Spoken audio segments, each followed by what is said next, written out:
Alright guys, this is Jason with the Primal Outdoors channel, and we're going to do a little something different this week. I'm out in the rooftop tent, and I kind of came out here with the intention of making a video, but I got out here late last night, and I don't know, I've kind of been lazy and hanging out in the tent this morning, and I'm not really coming up with any really great ideas for a video for next week. So, after thinking about it a little bit, I thought I'd do something that I've been kind of actually meaning to do for a little bit, and we just talk a little bit about how I have my rooftop tent set up for winter camping. I'd maybe go into some more details. I know you guys see lots of little bits and pieces in my typical videos, but I thought maybe we'd just talk about each thing in a little more detail and give you guys some insights that you're not going to see, in my typical videos. So anyways, if you're interested in that, hang on and we'll get into it.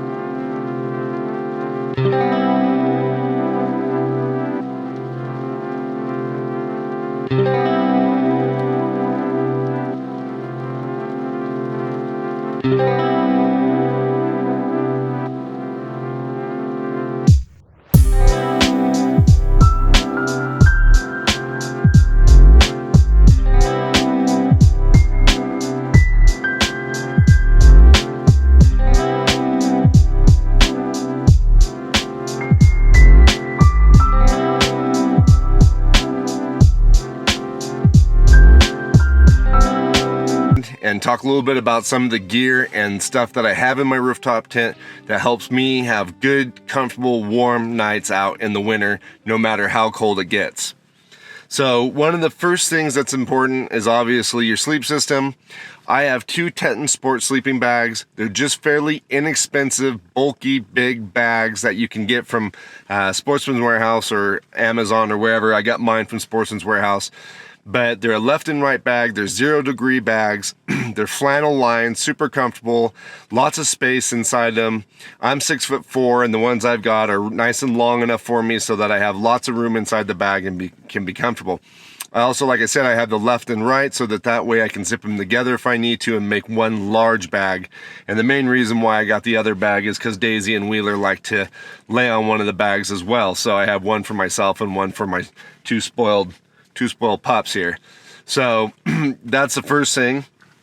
And then of course I have a regular pillow, which is nice and comfortable.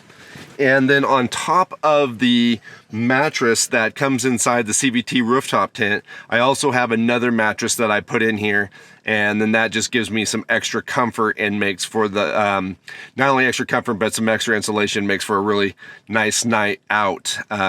My sleep system, everything I don't actually keep inside my rooftop tent. A lot of people will keep their sleep system inside, but with the big bulky bags that I have and the pillow and everything, it just gets a little bit hard to close the tent. So what I have is I have a big stuff sack that I created out of a waterproof material, kind of Katora-like, and I stuff everything inside there, and then it goes down into my trailer below, along with the mattress. I'll take it, wrap it all up, and I got a couple straps to go around it, and it also goes down in the trailer below for when I'm traveling. Now, one other big piece of gear that I have that helps keep me warm throughout the winter and keeps my nights in the tent, rooftop tent very comfortable is my Mr. Heater Buddy. I find this thing to be completely invaluable. I'm not sponsored by them, though probably many of you think I am just because I talk about it so much, but it's just a really great piece of gear. It has a tip over protection. It has an oxygen sensor in it, so that way if it detects that your oxygen is getting too low inside the tent, it will shut itself off.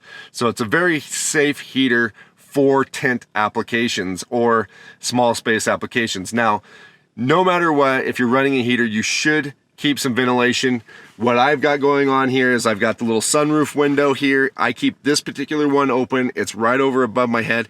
This not only helps keep airflow coming inside the tent, but it also helps with condensation. Now, that's another thing with the Mr. Buddy. I haven't personally had any real issues with condensation inside this tent using this on super cold nights.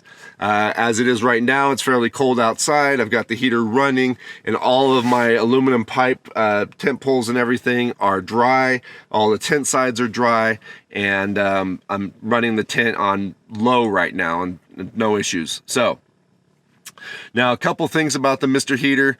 First thing is, I would ditch the little green tanks. They're a hassle, they're super expensive, and if you end up having a cold night and you have to run this thing on low all night, it won't make it through the night and you'll end up having to change the tank throughout the night. So what I do is I run a hose out to a regular 5-gallon tank outside.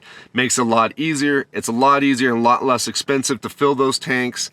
Now, I know some of you might say, well, you can get a little adapter and you can refill the little green bottles, but in my opinion, that's very dangerous. You know, I've had some experience with a buddy of mine who overfilled one this year because the little release valve did not work, and it ended up overfilling the tank, and the tank itself started to expand, and you could see the metal expanding, and created a fairly dangerous situation. So I highly recommend not refilling the tanks.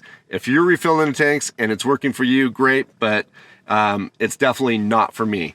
So I like to use a regular bottle, hose out to the bottle. Now, one thing about the hose is I do not recommend the Mr. Heater brand hose. I've had it before, and one of the problems is it gets very stiff in cold weather. So if you coil it up and put it in to stow it somewhere and then go to get it out, it does not want to get uncoiled very easily. And then on top of that, and I don't know if it was because it was coiled up and got brittle, but mine ended up getting a bunch of holes in it, a bunch of little pinholes, and was leaking propane everywhere. And I have to think that that had to do with it getting cold and then pulling it and pulling it back out and the hose cracking. So what I did is I went to one of my local propane providers and had them build me a hose. It was a lot more expensive than the Mr. Heater hose, but the hose is a lot higher quality, and this particular hose does not get stiff in cold weather. It stays flexible and pliable, which is a lot easier to work with. Now, another product that I do recommend that you get from Mr. Heater is their little filter. There's a little filter that connects directly to the heater in place of the little green propane bottle, and then you hook your hose to that, and that will just make sure that if there's any contaminants in your regular bottle, that they don't end up clogging up or getting into your heater and causing a problem with your heater. So I highly recommend it. It's a fairly inexpensive part, like $5 or $6, I think, for that, and definitely well worth it. Now, one last thing that I should mention as far as running the heater in here is make sure that you vent well. Like I said, I already have this particular vent open, but in the CVT rooftop tent, it already has some built-in vents, but then I also open each window a little bit and crack each window a little bit so that way you got plenty of ventilation, plenty of airflow, and you shouldn't have any problem with the. I have never had the heater shut off on me because of lack of oxygen. There's plenty of airflow, and even with all these open, it stays plenty toasty warm in here, and you'll be very comfortable. Now, on the Mr. Heater itself, I have a cookie sheet set in here. It's the biggest cookie sheet I could buy at Walmart. It's really handy because it gives the Mr. Heater a stable platform to sit on, but it also gives me a little space where I can make coffee and do different things, and it's stable, and the cups and everything aren't sitting on the mattress, which can be a little bit more unstable. And also, if I'm pouring coffee or doing something like that and I was to spill or drip, it goes inside the cookie sheet and not on my mattress, creating a bigger mess that I have to clean up later. As far as conveniences within the tent, I do make my coffee when it's cold outside like this. I start making my coffee inside the tent, and what I do is I have a little pot here that has a bale, and then I have some paracord and a carabiner that hangs down from this main center ridge line, center pole in the tent, and then it hangs that pot perfectly over the top of my Mr. Heater. It's not the fastest way to get water to boil. In fact, you're probably looking at a half hour, 45 minutes, depending on how much water you're trying to boil. But it works for me because a lot of times what I do is I just wake up, I put the pot on, turn the heater on if it's not already, and then I roll back to sleep and sleep for another half hour, 45 minutes, or until I can hear the water start to bubble inside the pot. And but then what I do for me is I make cowboy coffee. If you're not familiar with what cowboy coffee is, I don't have a video on it myself, but there are lots of great videos on the subject. Just put in the search of YouTube cowboy coffee and you'll learn all about it. But basically, it's super simple. I just add my grounds straight to the pot and stir them in, let them sit for a minute or so, then add a little bit of cold water on top of it. It causes your grounds to drop to the bottom. Then I just pour off the top into my drink tanks growler that I have, and that's what I use kind of as a thermos. I pour it off into there, and then of course I have my hydro flask that I use, my little Primal Archer hydro flask, and then I drink my coffee, and it makes it really easy. You don't have to have any filters or any special devices. I used to use one of those little funnel cups. That's another easy way of doing it, but you have to have the funnel cup and filters to make that work. I've since switched to just making coffee the cowboy coffee way. Super easy, and personally I feel like the coffee tastes better. So that's everything about the heater. As far as other things that I have in the tent, probably the next most important thing that I keep in the tent to keep myself comfortable and happy, and unfortunately is not going to be a great tip for ladies, is I keep a pee bottle inside the tent, and that makes things a lot easier for me.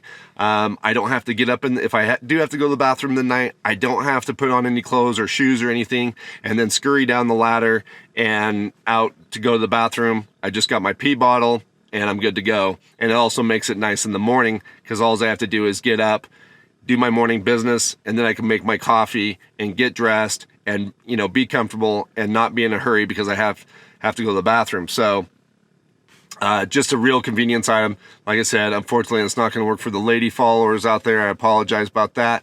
But it's great for the guys, especially in the rooftop tent, where you have to, like I said, you have to actually go down the ladder, and that can be cold and icy depending on the conditions outside. So other things besides that, I also have a tote in here that has all my clothes in it. Any extra clothes that I have, I throw that up in here. It also makes a good table space if I need to do something or work with something. It gives me a little table space. And then I also have my laptop and some other camera gear oftentimes up here. Right now I have my laptop bag, and then I have a bag that has my drone and stuff inside that, because I often do video editing and photo editing from up inside the tent here. So that works out really well. As far as and then I also have a little charge bank. This particular one is from Jackery. It's got a little 200 watt inverter, so it works great for running my laptop, but then it also has USB ports, which is great for charging not only my phone, but if I need to, the little work light that I use in here for lighting at night. So anyways, I hope that you guys found some usefulness out of this video. I know, like I said, it's not like my typical video, but sometimes I need to give my brain a little bit of a rest, and so I can continue to come up with good content. But I think there's a lot of this information that doesn't really get shown in my regular types of videos, and a lot of you guys are interested. So hopefully you guys did like it. If you did, please leave the video a like. If you have any other questions about how I have my rooftop tent set up, please leave those in the comments down below. And if you are finding this video for the first time and you've never watched any of the videos on my channel, I encourage you to subscribe and check out some of the videos on my channel, and I'll see you guys again outside.